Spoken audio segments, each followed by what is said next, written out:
adalah kemudian selama ini dari awal tidak sampai sekarang jelas bahwa dia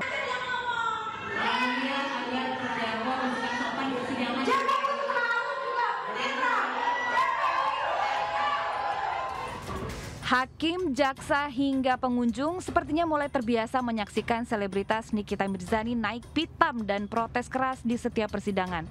Tidak hanya itu, perempuan yang terjerat kasus dugaan pemerasan dan tindak pidana pencucian uang ini juga tak sungkan berjoget ketika berdebat dengan jaksa penuntut umum.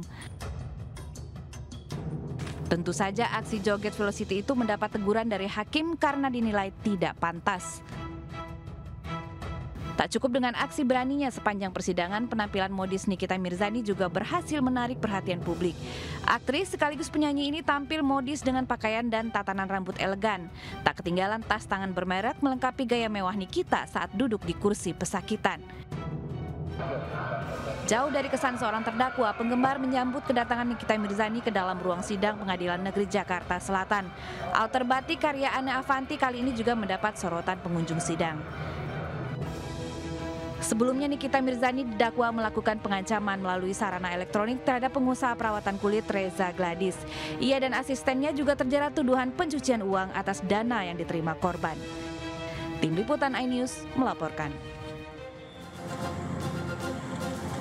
Mobil penabrak Transjakarta di Grogol, Petamburan, pengemudi tewas seketika. Pengemudi perempuan mendapat teror debt collector di tengah jalan. Monas jadi pangkalan militer jelang HUT ke-80 TNI hari Minggu besok.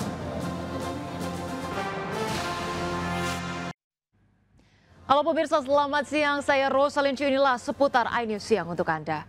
Diduga terkena serangan jantung, pemirsa, seorang pengemudi taksi online menabrak bus Transjakarta di Jalan Lejen S. Parman, Grogol, Petamburan, Jakarta Barat. Korban tewas seketika dan membuat geger pengendara lain. Sebuah minibus yang merupakan taksi online ini terlibat kecelakaan dengan bus Transjakarta Koridor 9 Pluit Pinang Ranti di Jalan Lejen S. Parman, Grogol, Petamburan, Jakarta Barat. Akibatnya, pengemudi mobil tewas di lokasi. Kecelakaan ini bermula saat korban tengah membawa dua penumpang dari sebuah hotel. Saat kendaraan keluar dari parkiran hotel, tiba-tiba saja minibus menabrak bus Transjakarta yang melintas. Akibat kejadian ini, sopir tewas di dalam mobil. Diduga sopir tiba-tiba mendapat serangan jantung sehingga tidak bisa mengendalikan laju kendaraannya. Guna kepentingan penyelidikan, jasad korban dievakuasi ke Rumah Sakit Polri Kramat Jati. Sementara mobil dan bus Transjakarta diamankan ke Direktorat Laka Lantas Polda Metro Jaya. Dari Jakarta, Miftahul Gani, iNews melaporkan. Pemirsa, aksi penagih utang atau mata elang Matel di Kota Depok, Jawa Barat seolah tak ada habisnya. Sudah sangat meresahkan karena dilakukan terang-terangan hingga membuat korbannya ketakutan. Dari BFI ini plat A, ini 1113, bukan plat F, ini plat A. Maaf Pak, Bapak mau cari ini siapa? Aksi pengadangan dilakukan 4 pria penagih utang terhadap seorang pengendara wanita di kawasan Jalan Juanda, Depok. Salah satu pelaku mengaku dari sebuah leasing mengatakan jika mobil korban sudah menunggak selama 8 bulan. Pelaku memaksa korban untuk turun dari mobil dan menyerahkannya dengan terus mengancam. Namun permintaan pelaku ditolak korban karena kendaraan miliknya sudah lunas dan tidak ada lagi tunggakan. Bapak salah orang, maaf ya Pak, orang saya udah lunas kok. Saya udah lunas, maaf ya, Bapak salah orang. Hal ini membuat pelaku semakin emosi hingga terus melakukan pengancaman. Video aksi intimidasi korban viral di media sosial.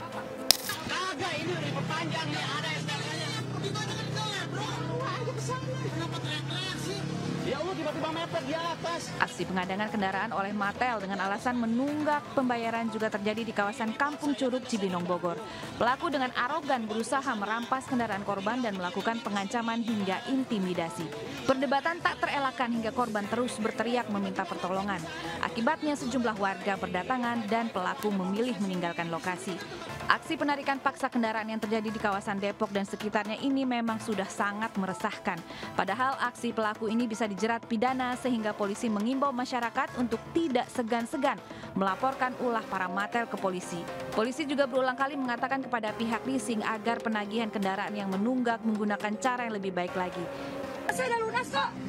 Tim Liputan iNews melaporkan. Maaf ya, Bapak salah orang. Pemirsa, Anda yang ingin jalan-jalan akhir pekan ini, jangan lupa naik transportasi publik di Jakarta, hanya bayar Rp80 hari Minggu nanti. Diskon tarif ini bertepatan dengan HUT ke-80 TNI.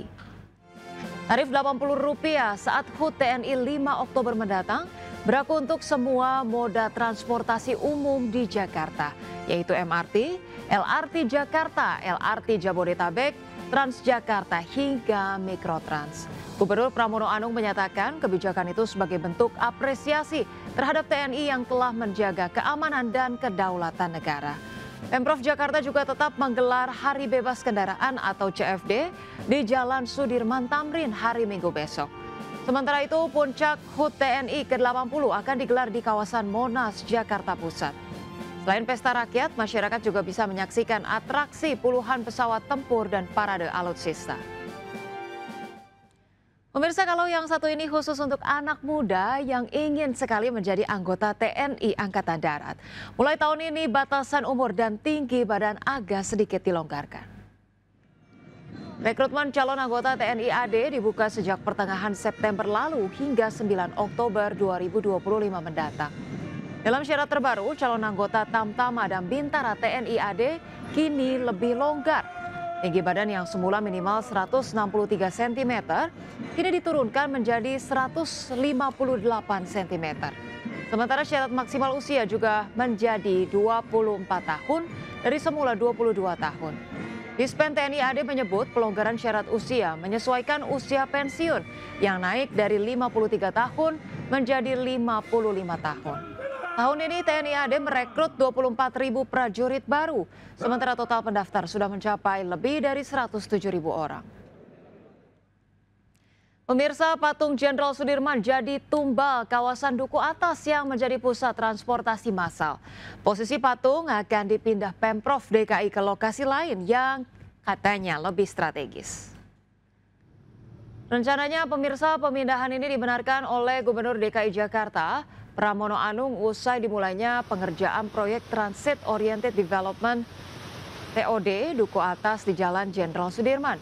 Pramono menyebut patung Jenderal Sudirman akan ditempatkan di posisi yang lebih strategis sebagai bentuk penghormatan terhadap salah satu pahlawan bangsa tersebut. Nantinya keberadaan patung akan dibuat lebih menonjol agar lebih mudah dilihat publik.